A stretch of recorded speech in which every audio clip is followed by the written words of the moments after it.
Olá pessoal, tudo bom? Hoje nós vamos falar um pouquinho sobre os diodos especiais, né? Complementando aquelas informações que nós estávamos discutindo até agora.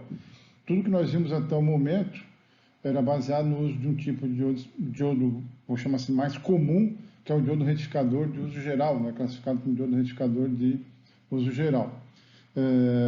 Nós vamos falar um pouquinho daquilo que está no capítulo 5 do livro, ou 4, dependendo da versão do livro que vocês têm, tá? Mas que fala de diodos especiais, ou diodos de uso especial. Por que que o autor criou um capítulo, né, para falar de diodos que ele chama de especiais, ou por que classificam como especiais? É que o diodo, a priori, foi criado para ser um componente que conduz num único sentido, né? Vocês viram naquela nossa última aula presencial e também nos debates que nós temos feito, inclusive nas simulações, o diodo é aquele componente que faz a condução num único sentido, né? Ele bloqueia de catodo para anodo e permite a condução de anodo para catodo. Todo diodo, independente de ser especial ou não, tem essa característica. O detalhe é que esses diodos especiais, além disso, fazem outras coisas, como por exemplo o LED, né? A primeira figurinha que aparece aqui no nossas transparências é um LED. O LED é um tipo especial de diodo. Então nós vamos debater alguns desses diodos especiais agora, tá? Seguindo aqui, então, o que seriam esses diodos especiais que nós vimos lá no capítulo 5 do livro? É o tal do diodo Zener, que é usado para fazer reguladores. Nós vamos falar das aproximações do Zener, nós vamos falar de dispositivos optoeletrônicos, nós vamos falar de diodo Schottky, por exemplo, e assim por diante. Tá? Então, tem aqui uma definição do que viria a ser o tal do diodo retificado, diodo especial, desculpa. Então, o diodo especial, né, é todo diodo que não serve só para fazer a retificação. Então, é dito aqui, ó, diodos retificadores são os mais comuns. Então, eles são usados nas fontes de alimentação e assim por diante.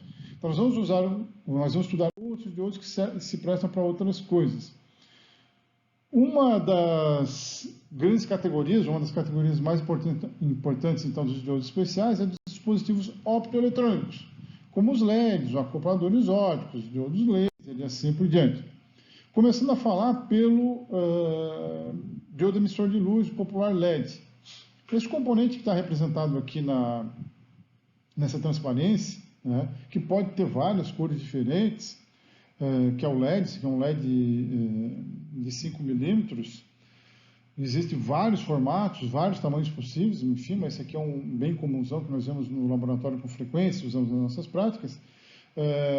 Ele basicamente serve para fazer iluminação de indicação. Indicação em que sentido? Indicar se o equipamento está ligado, se está desligado, se está em stand-by, ou fazer uma pequena iluminação de background de alguma coisa, mas enfim, ele não serve para iluminação, né? Ele é mais de indicação ou sinalização. Como é que ele é composto lá dentro? Como é que esse componente funciona? Essa figurinha então veio lá do livro do Malvino. Então, como qualquer diodo, ele tem um anodo e um catodo. Tá?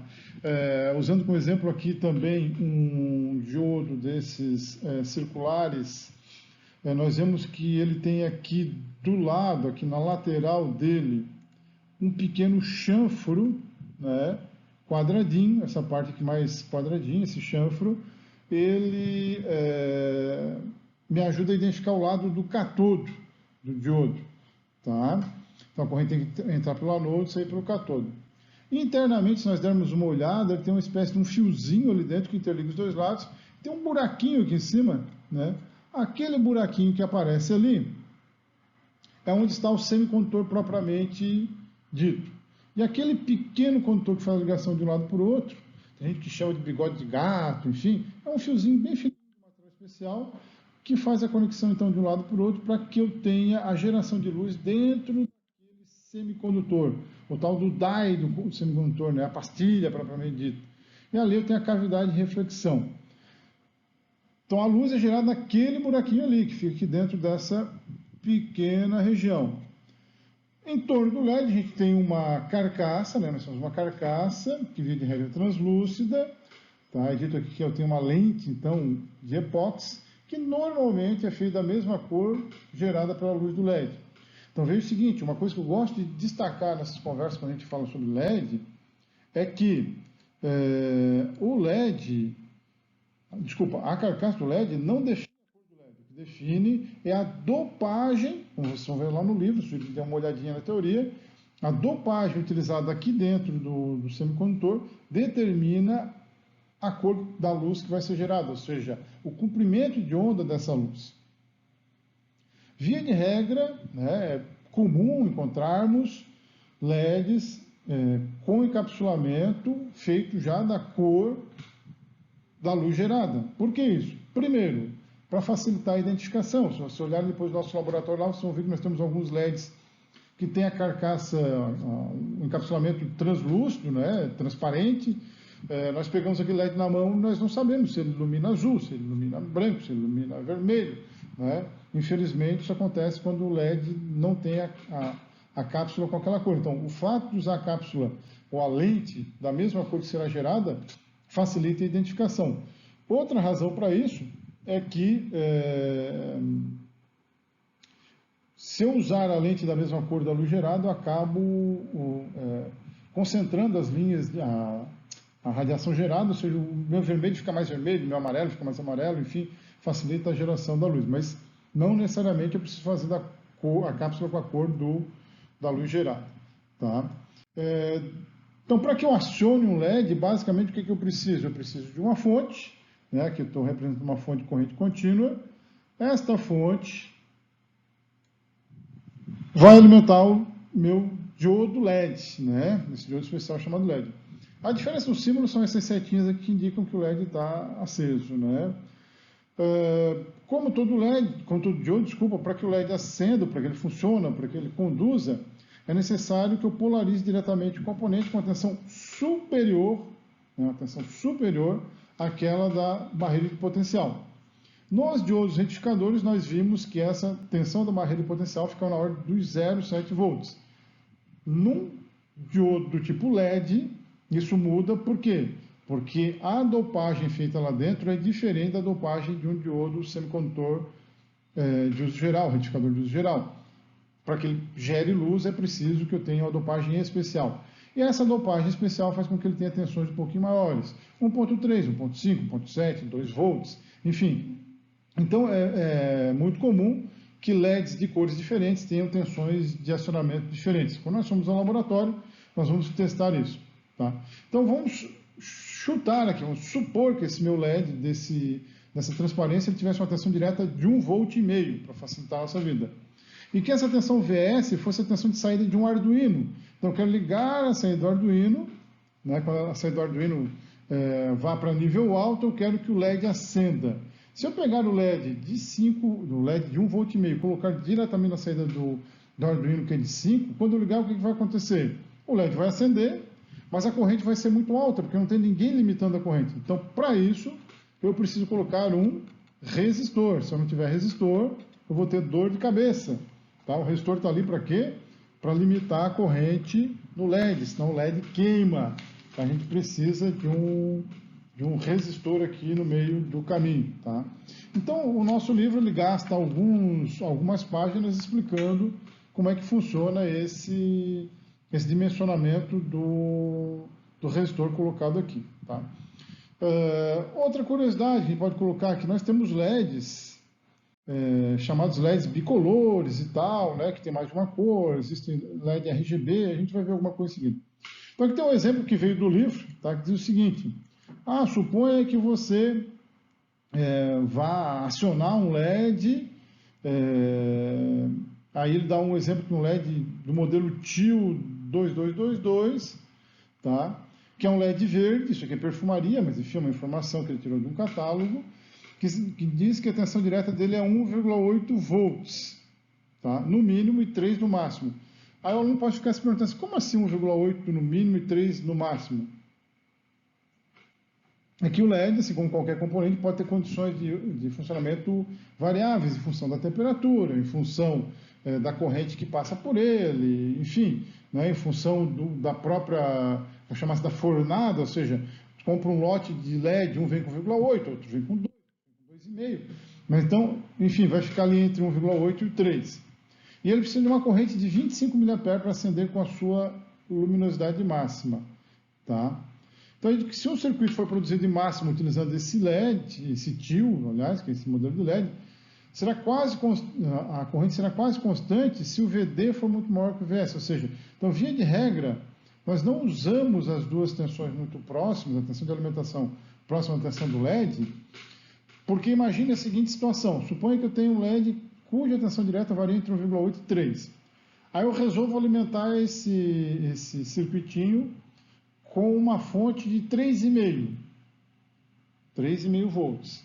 Bom, eu vou botar entre a fonte e o LED um resistor que vai limitar essa corrente. Então, vamos fazer um cálculo aqui de padeiro, como eu costumo dizer nas aulas presenciais. Eu tenho 3,5 volts na fonte. Eu tenho um LED que tem 2 volts de tensão direta. Eu preciso que fique 1,5 volts em cima do resistor. Aí eu faço um cálculo lá do valor do resistor para que passe a corrente de 25 mA. De repente eu vou lá e escolho um outro LED na minha gaveta lá no laboratório. E aquele LED não veio com 2 volts, ele veio com 3 volts. Cara, ao invés de sobrar 1,5 volts no resistor, vai sobrar meio. Isso significa que a corrente que vai passar pelo LED vai ser 3 vezes menor. Se a corrente é 3 vezes menor, o brilho vai ser muito menor, porque o brilho do LED depende basicamente da corrente que o atravessa. Então, via de regra, é interessante deixar a tensão relativamente longe. Por exemplo, um LED desse, se eu alimentar com 15 volts, e dimensionar um resistor para colocar esse LED para funcionar a partir de uma fonte de 15 volts, pequenas variações na tensão do LED não vão afetar significativamente o brilho do componente. Tá? Outra coisa interessante é que muitos LEDs têm uma tensão de ruptura meio baixa. O que é tensão de ruptura? Aquela tensão reversa que ele suporta. Tá? Então, assim, muitos LEDs não conseguem trabalhar com tensões reversas maiores que 3, 5, 7 volts. Vai depender do modelo. Tá? Então, eles são facilmente danificados se a tensão reversa aplicada sobre eles for meio alta. Tá? Então, eu já tive alunos que teve aquela ideia assim legal, eu tenho um LED, né, descobri como é que funciona o LED, eu vou usar o LED para iluminar o meu interruptor em casa, para eu encontrar o interruptor no escuro à noite. Aí o sujeito resolve colocar o LED lá no interruptor. Bom, se ele colocar somente o LED com o resistor, ele vai ter problema, porque o LED, ora vai estar polarizado diretamente, ora reversamente. Quando ele estiver polarizado reversamente com 311 volts, que é a tensão de pico da rede, esse LED vai ser danificado. Tá? Então é algo meio delicado, é importante tomar cuidado com esse tipo de situação. Tá? Como eu tinha falado para vocês, além desse LED tradicional, esse que a gente vê com uma cor só, existem os chamados LEDs bicolores. O que são LEDs bicolores? São aqueles que, por exemplo, quando a gente tem na TV em casa, né, vou usar um exemplo aqui do videogame aqui em casa. Tem aqui em casa um videogame, né, um Play. Deixa eu olhar ali para ele. O Play agora ele está vermelhinho, né? Ou seja, ele está desligado. Quando eu vou lá e aperto o botão dele, o Play fica com um botãozinho verde. Mas é o mesmo botão, é o mesmo LED. Por que ele mudou de cor? É porque ali dentro ele usa um LED bicolor. O que é um LED bicolor? É um LED que dentro dele nós temos 2 diodos. Tá? Então, o LED bicolor ele pode ser feito de 2 maneiras. Basicamente 2 maneiras. Esse sujeitinho aqui, por exemplo, tem 2 terminais. Como é que ele funciona?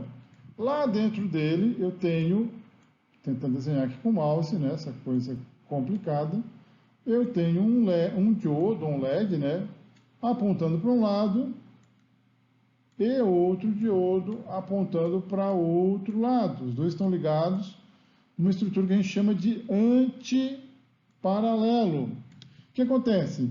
Se eu aplicar positivo aqui e negativo aqui, o LED de baixo acende. Por exemplo, verde. Se eu inverter a polaridade, vai acender o LED de cima. Tá? Então a gente teria que inverter a alimentação do LED para que ele acenda de um jeito ou de outro. Então é uma maneira de fazer LED bicolor. A outra maneira de fazer LED bicolor é assim. Eu tenho um LED com 3 terminais. Então eu tenho um terminal de cá, eu tenho um LED, um diodo, né? Um LEDzinho aqui dentro, por exemplo assim, e tenho outro ligado em antissérie com ele. E no meio eu tenho um terminal comum.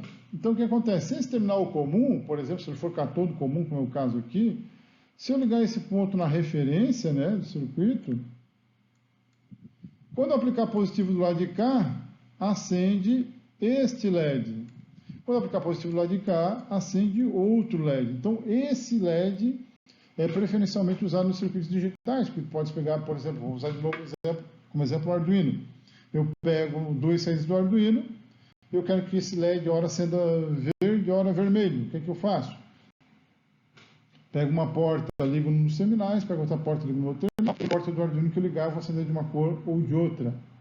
E, eventualmente, eu posso até ligar as duas juntas e conseguir uma terceira cor. Eu consigo fazer essa combinação. Então, isso seria um LED bicolor, né? Um LED que tem duas cores dentro. Existe um outro LED que é chamado de LED RGB. O nome já sugere, né? O LED que tem as três cores básicas escondidas ali dentro. Tá? Funciona uma estrutura parecida com aquele outro que eu acabei de mostrar. Então, eu tenho 4 terminais aqui no componente que funcionam como? Eu tenho um terminal que é comum, eu tenho um terminal que acende o red, né, o vermelho, um para o verde e outro, né, para o blue. Tá? Então, tem as 3 cores que podem ser misturadas com maior ou menor intensidade. Teoricamente, formar qualquer cor com este LED. Ele é usado, por exemplo, em painéis, né, aqueles letreiros luminosos. É o princípio também de funcionamento da TV a LED e assim por diante.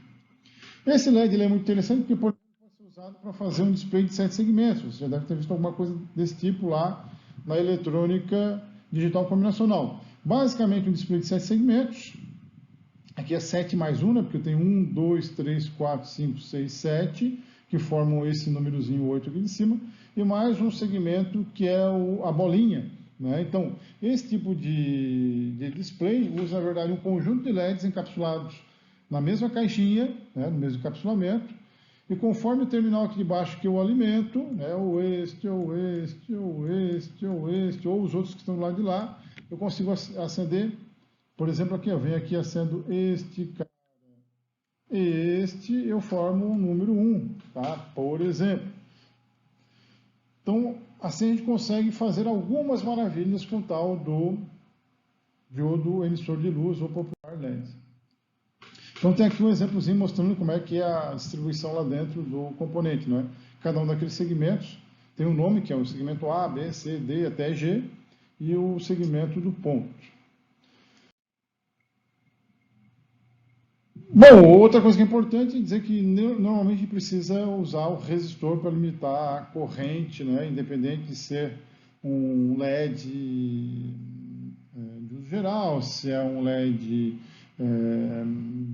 bicolor, se é um conjunto de LEDs colocado dentro de um display de 7 segmentos. A gente sempre precisa de resistores para limitar a corrente, porque LED, se não tiver resistor, ele acaba queimando. Tá? Seguindo aqui, nós temos também uma outra observação interessante, é que existem 2 tipos de displays, o anodo comum e o catodo comum. O que significa isso? Então, dentro desse meu display aqui, eu tenho 8 LEDzinhos escondidos, 7 para os segmentos, 1 para o ponto.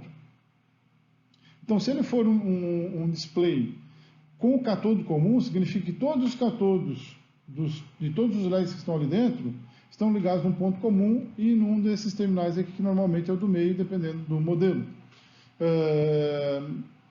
E os anodos é que são atacados com os sinais positivos para o display acender ou não cada um dos segmentos. Se ele for anodo comum, então é o contrário, né? Os anodos estão ligados num ponto comum e os catodos é que estão acessíveis. Então existem os 2 tipos de modelo disponíveis. Uma avaliação do LED é o tal do OLED. O que é o OLED? Que é aquilo que é usado muito hoje para fazer aquelas TVs super fininhas que a gente vê hoje nas lojas. Tá? O OLED, ou o LED orgânico, tá? É uma tecnologia que foi criada há muito tempo atrás, é mais antiga que vocês, provavelmente, lá na década de 80, pela empresa Kodak, aquela que fazia câmera, fazia filmes, né? Então a ideia basicamente é usar carbono na composição, por isso que eles chamam de LED orgânico, ou OLED. Isso permite então que eu tenha um LED flexível, um LED fino. Isso aí é a base, por exemplo, desses novos telefones de tela dobrável que estão aparecendo no mercado atualmente, né? A Samsung já tem um, a Motorola já tem um, custa uma fortuna, mas enfim, essa é a base, né, para poder fazer uma estrutura flexível. Outra figurinha muito comum que é um LED, não deixa de ser um LED, tá? É o LEDzinho laser que nós usamos nas nossas aulas, normalmente. Quando a gente está lá na sala de aula, fazendo aquela aula presencial, nós usualmente utilizamos aquele apontador laser. O que ele tem ali dentro? Bom, basicamente é um LED, ele é muito similar a um LED comum. A grande diferença é que ele produz luz coerente, ou seja, todas as ondas de luz estão em fase. Tá? Isso é obtido com a ajuda de uma câmera que praticamente concentra todas as ondas na mesma direção. Isso faz com que ele seja bem centralizado e bastante intenso, mas não deixa de ser uma espécie de um diodo, tá? Um diodo LED. E o LED, então, está sempre sendo incrementado e desenvolvido, tá? E por isso ele serve para muita coisa hoje em dia. Por exemplo, eu costumo contar para os alunos na passagem sobre esse conteúdo, que até acho que há uns 15 anos atrás, não existia LED azul.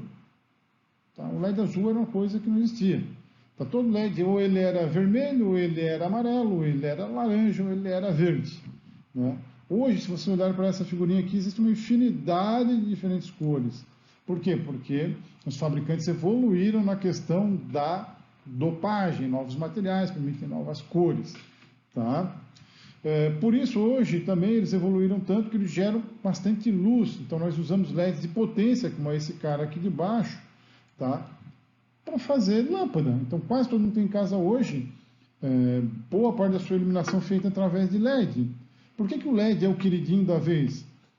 Basicamente porque o LED tem um rendimento luminoso bastante alto. O que é um rendimento luminoso? Relação lumens-watt. Tá? Só para vocês terem uma ideia, tá? Em termos de comparação, aquela lâmpada incandescente, aquela que foi proibida há pouco tempo atrás, ela era uma lâmpada que tinha um rendimento da ordem de 10 lumens por watt, ou seja, para cada watt de potência que entregava para a lâmpada, ela gerava 10 lumens. Tá? Então imagina assim, uma lâmpada daquelas de 40 watts, por exemplo, ela gerava em torno de 400 lumens. Tá? Em torno de 400 lumens. As lâmpadas dicróicas, porque trabalhavam com uma pressão maior e tal, elas geravam um pouquinho mais de luz. Eu não lembro se eram 15 ou 20 lumens por watt, mas era muito melhor do que a incandescente. As fluorescentes, elas vieram gerando, dependendo do modelo, 40, 50, 60 lumens por watt. Tá? Então, ou seja, era muito mais. Vamos fazer uma conta de padeiro aqui, supondo que a lâmpada incandescente, a lâmpada fluorescente gerasse 40 lumens por watt, aquelas antigas tubulares. Isso significa que para gerar os mesmos 400 lumens de uma lâmpada de 40 watts, eu precisava usar uma lâmpada incandescente de 10 watts. Estou riscando aqui do lado para não errar as contas. Tá? Eu precisava de uma lâmpada de 10 watts fluorescentes. Quando geram as lâmpadas com reatores eletrônicos, esse rendimento luminoso ele foi aumentando muito. Tá? As lâmpadas de melhor desempenho, como as lâmpadas de vapor de sódio, por exemplo, que se usavam muito em poste, tinham um rendimento de 100 lumens por watt para cima. Então, imagine o seguinte, uma lâmpada para conseguir 400 lumens, ela precisaria ter menos de 4 watts. Tá? Menos que 4 watts. Qual era o problema dessas lâmpadas? A tal da lâmpada de vapor de sódio, embora ela iluminasse muito em termos de quantidade de luz, a qualidade da iluminação era ruim. Tá? Porque o IRC, o índice de reprodução de cores dela, era baixo, porque era aquela lâmpada bem amarela que se usava em poste. Então a gente via bem, mas via mal. Né? Via bem em que sentido? Enxergava longe, mas via mal por quê? Porque a gente não conseguia distinguir cores. Tá? Então por isso que ela era usada só externamente. Então com a evolução das lâmpadas, todas elas foram melhorando o seu rendimento, até que se chegou na solução do LED. Qual era o grande problema do LED, para gerar LED de potência? É que o LED de potência ele aquecia muito e acabava tendo uma vida útil baixa, relativamente baixa. Com a evolução da tecnologia e da produção do LED, hoje a gente consegue ter LEDs de potência, e um LED de potência gera de mais de 100 lumens por watt. Por isso que comumente a gente encontra no mercado, no supermercado, lâmpadas de 4, 5, 6, 7, 9, 12 watts, que são lâmpadas que iluminam muito bem, né? Então faz uma continha de novo de padeiro comigo. Se uma lâmpada de LED gera mais de 100 lumens por watt, uma lâmpada de 4 watts vai gerar mais ou menos o que gerava uma lâmpada incandescente de 40 watts. Então, por isso que evoluiu um bocadão. Então, tem muita aplicação para o LED, né? Isso dá de fazer um debate bastante grande. Então, se existe um LED que emite luz, o tal do diodo emissor de luz, existe um que recebe luz. É o tal do fotodiodo, normalmente ele é chamado de fotodiodo. O que é um fotodiodo?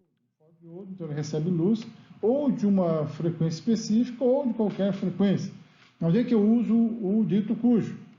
Assim, por exemplo, no nosso mouse óptico, né? Mouse óptico, não sei se dá de enxergar aí, né? Nosso mouse óptico não aparece aqui, mas aqui embaixo eu tenho uma ranhura, onde eu tenho dentro um LED que ilumina a superfície. Quando a luz bate na superfície, ela volta e bate num fotodiodo, que percebe quando eu estou movimentando o LED. Nos antigos leitores de CD e DVD, a gente ainda tem DVD em casa, muita gente ainda tem, né? Então, quando a luz bate lá no disco, eu tenho um disco, a luz do laser bate no disco e volta ou não, dependendo da existência de uma ranhura ou não ali em cima. Quando a luz volta, ela é captada por um fotodiodo, tá? Dentro dos acopladores óticos, o que é um acoplador ótico? É um dispositivo, que a gente vai ver em seguida, que permite a transferência de informação ótica de um lado para o outro sem ser elétrica. Ou dentro de uma fibra ótica, tá? Como vocês vão fazer comunicação ótica depois, tu tens um emissor de luz de um lado, um receptor de luz do outro lado. Quem é um receptor de luz? Pode ser um fotodiodo, tá? Ele percebe a variação da luz. Uma outra aplicação para o fotodiodo é a produção das células fotovoltaicas. Não é à toa que essa fotinho está aqui, tá? Por que essa foto está aqui, essa fotografia está aqui? É porque as células fotovoltaicas nada mais são do que grandes fotodiodos construídos de tal forma que, quando a luz bate sobre eles, vai gerar uma fotocorrente. Um fotodiodo sozinho não faria nada, mas um monte deles espalhados na superfície do painel fotovoltaico consegue, então, gerar a energia apreciável que a gente hoje tem nos... Então, pessoal, eu posso pegar um fotodiodo desse, reversamente polarizado, usar um circuito externo que interprete a variação dessa corrente. Por exemplo, se eu tiver um resistor em série com o fotodiodo, tendo mais ou menos luz, o fotodiodo vai deixar passar mais ou menos corrente atravessando um resistor significa mais ou menos tensão. Eu amplifico isso e consigo, então, fazer, por exemplo, um sensor de luz para fazer uma fotocélula ou para fazer um sensor que interprete a informação que está passando uma fibra ótica e assim por diante. Então, essa é a ideia do fotodiodo. Então, é dito que quanto mais luz incidir sobre o componente, maior será o número de portadores minoritários, que são gerados pelo quê? Pelo choque dos fótons na junção. Essa corrente é muito, muito baixinha. Veja que a observação é da ordem de nanoampere. Então, é preciso que o circuito que recebe essa informação seja capaz de amplificar isso. Tá? Onde é que os dispositivos fotossensíveis, não só o fotodiodo, então a gente vai ver depois que existem fototransistores, fototiristores, então são componentes sensíveis à luz, onde é que eles podem ser utilizados? Por exemplo, para a criação de um acoplador óptico. O que é um acoplador óptico? É um componente como esse daqui, tá? Onde eu tenho dentro dele uma fonte de luz e um receptor de luz. Então, se eu tenho um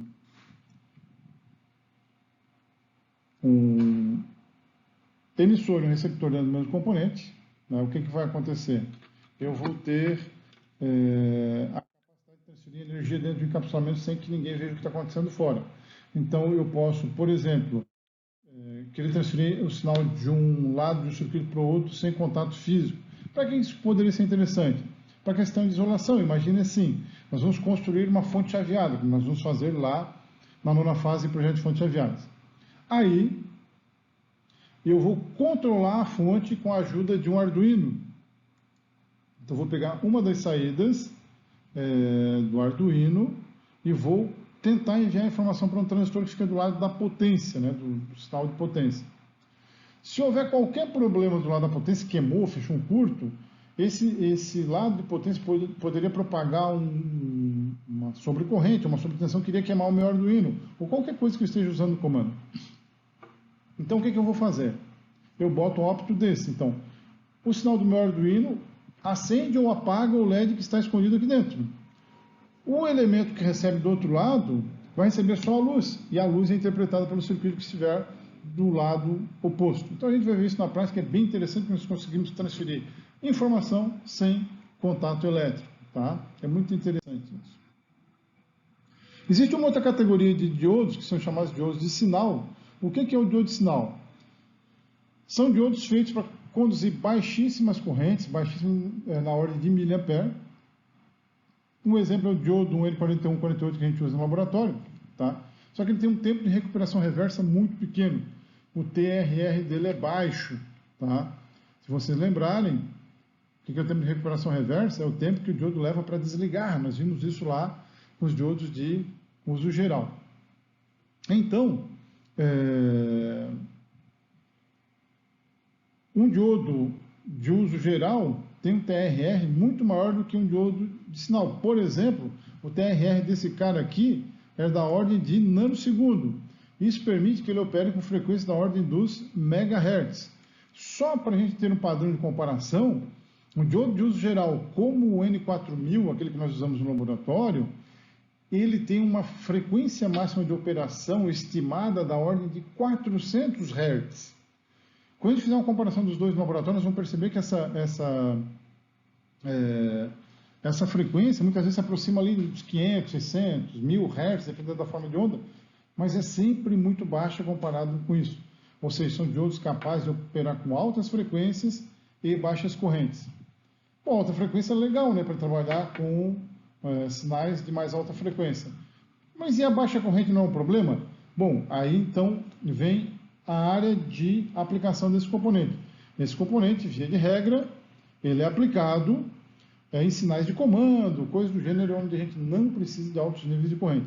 Se eu precisar, por exemplo, de uma corrente de 1 ampere, 2 amperes, 3 amperes e operar 50 kHz, o que eu vou fazer? Vou usar outros diodos especiais, como os fast, ultra fast, o short, que é assim por diante, que nós vamos ver futuramente. Aqui então tem uma foto que mostra um diodo de uso geral, tá? A cor pode variar um pouquinho, mas olhando para ele parece, para quem já viu um diodo Zener, ele parece um diodo Zener, tá? Como é que eu diferencio o que é uma coisa ou outra? Eu tenho que olhar o código escrito no corpo dele, senão eu não vou conseguir descobrir o que o componente realmente é. Mas o que nós temos que lembrar? Que um diodo de sinal é um diodo feito para ser rápido, ou seja, ele tem velocidade, mas ele trabalha, de regra, com baixa corrente, ou seja, baixo sinal, daí que vem o nome do diodo de sinal. Outro diodo especial é chamado diodo Schottky, tá? Que é um diodo especial com tempo de recuperação reversa praticamente zero, ou seja, ele é ainda mais rápido que o diodo de sinal. Então ele é muito útil em altas frequências, tá? Onde a gente precisa de tempos de computação muito rápidos. Então, ele é usado dentro de processador, ele pode ser usado em fonte chaveada, ele é usado em muitos locais onde eu trabalho com frequências mais altas. Então eles são capazes de trabalhar com velocidades muito superiores a dos diodos de uso geral. Tá? Então, quando você tenta chavear um diodo da condução para o corte, né, eu estou com o diodo conduzindo, o diodo de uso geral. Quando ele entrou em condução, eu enchi aquela região central, que a gente chama de junção, de cargas. Essas cargas ficam armazenadas, porque no meio forma uma espécie de um capacitor, se você lembrar da nossa explicação. Tá? Quando eu vou comutar o diodo do estado de on para o estado de off, eu tenho que esvaziar essas cargas. Quando eu faço isso, eu tenho um tempo de esvaziamento dessas cargas. Ou seja, eu levo um tempo para desligar o diodo, e o diodo, então, se caracteriza como diodo lento. Então, é dito aqui que as cargas armazenadas, elas criam um problema porque se você quiser polarizar o diodo reversamente em seguida, as cargas armazenadas circularão no sentido inverso, tá? Ou seja, meu diodo vai circular no sentido inverso. Quanto maior o tempo de vida dessas cargas, né, maior vai ser a corrente reversa que eu vou ter aqui no meu circuito. Então, o tempo necessário para cortar o diodo diretamente polarizado é chamado então de TRR, nós já falamos disso. Como regra geral, o TRR é o tempo necessário para que a corrente caia abaixo de 10%, ou seja, ele está desligando. Tá? Então, muita gente chama isso de cauda de corrente, ou seja, a corrente começa a diminuir, mas ela não para imediatamente. Então, o que se faz é usar um diodo tipo Schottky, por exemplo, que não usa uma junção semicondutor-semicondutor como o diodo normal, mas usa uma junção semicondutor-metal. Tá? E, via de regra, isso faz com que eu possa operar com frequências da ordem de 300 MHz, até, dependendo do modelo. Ou seja, um diodo muito mais rápido, um pouco maior. Então, nós temos aqui uma figurinha que mostra o seguinte: suponha que queira fazer uma retificação em alta frequência usando um diodo comum ou um diodo retificador de uso geral. Então, as cargas armazenadas vão causar uma performance ruim. Por quê? Porque o que eu imaginaria? Se isso aqui é a tensão de entrada, tem o Vout aqui, né? Desculpa, que é o Vin, tá? E o Vout estaria aqui, tá? Então, se eu tenho o Vin de entrada que é um senoide em alta frequência, o que vai acontecer? Se o meu diodo armazena muitas cargas, eu vou ter um tempo de desligamento meio grande, uma tal de cauda, ou seja, o diodo leva um tempinho para desligar, ele conduz reversamente. Trocar esse diodo por um diodo do tipo Schottky, ele vai eliminar essas caudas em alta frequência, ele vai operar do mesmo jeito que nós vimos o diodo de uso geral operando em baixa frequência, operando 60 Hz. Bom, esse diodo Schottky, olhando para ele externamente, não tem nada de muito diferente do outro. Para identificar o diodo como sendo Schottky ou não, tem que olhar o quê? O código escrito no componente e recorrer ao manual. O outro detalhe importante em relação ao Schottky é o fato de que, como ele não usa uma junção semicondutor-semicondutor, mas sim semicondutor-metal, a barreira de potencial direta dele é um pouco mais baixa. Costuma ficar entre 0,25 e 0,3 volts. Tá?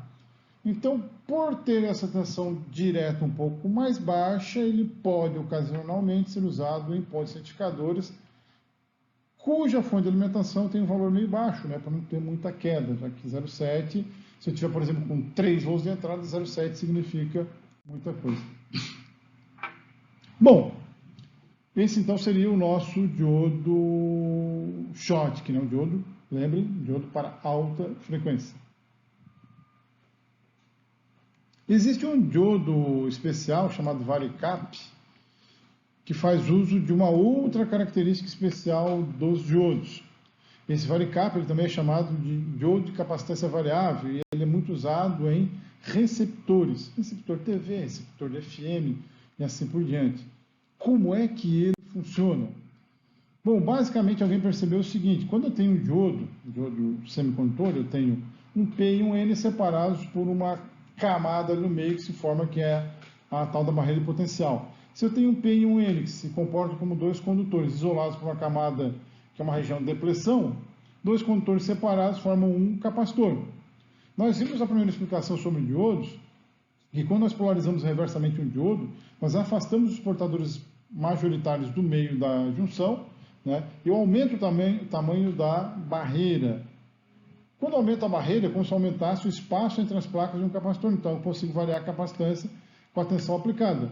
Até caiu a ficha para alguém de montar um componente especificamente construído para ter uma capacitância parasita controlada pela tensão. Isso permite que eu faça o quê?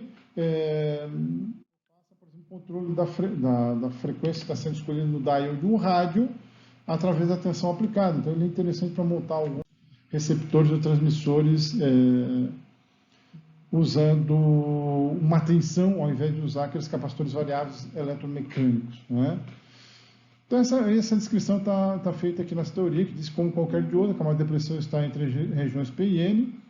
Essas regiões, então, são placas e capacitores, tá? E quando o diodo é polarizado reversamente, essa largura aumenta e eu vou mexendo nisso. Então, tem aqui uma figurinha mostrando como é que se comporta esse componente, né? Então, um diodo menos polarizado, né? Ele vai ter mais capacitância porque as cargas vão ficar mais próximas. Quando eu tenho o capacitor, o varicap, com uma tensão reversa maior, eu passo a ter uma capacitância mais baixa, porque as cargas se afastam lá do centro. O símbolo do varicap, o varactor, é esse daqui, tá? Onde essa parte da frente do símbolo lembra um capacitor, tá? Existe ainda um outro componente especial chamado de varistor, tá? Que basicamente é um elemento construído para fazer proteção contra sobretensão, tá? Então, como é que ele funciona? Nós temos ali um componente cuja tensão reversa, quando ela é ultrapassada, ele entra em condução, protegendo o que estiver na frente, fechando uma espécie de um curto-circuito. Então é feito de material semicondutor, funciona parecido com dois Zeners, a gente vai ver o que é o Zener em seguida. Tá? Então tem aqui um exemplo de uso do varistor. Então eu coloco o componente aqui na entrada, suponha que eu receba uma descarga atmosférica aqui, o que vai acontecer? Essa descarga atmosférica vai propagar uma sobretensão, que tenderia a chegar lá no meu circuito, lá na frente, e queimar o que estivesse por lá. Então, o que o varistor vai fazer? Quando ele percebe que a tensão fica maior do que a nominal dele, ele entra em condução, fechando um curto aqui, né? E fazendo com que a corrente que vem de lá, ela volte para a carga. Então, teria que ter um fusível aqui na frente para proteger, né? Então, o varistor também é chamado de supressor de transiente. Mais um diodinho especial, pessoal. Diodo de retaguarda ou backdiode. O que é um backdiode? É um diodo cuja tensão reversa é muito pequenininha, é da ordem do 0,1 volt. Lembra que os nossos diodos lá, por exemplo, o N4002, ele tem tensão reversa máxima de 100 volts. Né? Significa que se eu aplicar uma tensão reversa de até 100 volts, ele bloqueia. O diodo de retaguarda, ele tem uma tensão direta de apenas 0,1 volt, em torno de 0,1 volt. Aí você pode ficar pensando, mas para que me serve um diodo cuja tensão reversa é de apenas 0,1 volt? Ele serve para retificação de sinais menores que 0,7. Imagine o seguinte, eu quero retificar um sinal cuja tensão é 0,5. Se eu usar um diodo retificador normal, de uso geral, com 0,5 volts de pico, eu não vou ultrapassar os 0,7 volts da barreira de potencial. Como é que eu posso fazer isso? Posso fazer isso com o diodo de retaguarda. Mas ele é um componente praticamente em desuso. Como diriam os vendedores de carro, ele é basicamente uma mosca branca de olho azul, que a gente praticamente não encontra por aí, por isso a gente não vai dar muita atenção para ele. É só para saber. Ouvi falar em diodo de backdiode. O que é? Um diodo cuja tensão reversa é muito baixa. Tá? Depois nós vamos entrar aqui no último diodo especial, que é o diodo Zener. Mas para não ficar um vídeo muito grande, eu vou dar uma interrompida aqui e a gente continua no próximo vídeo.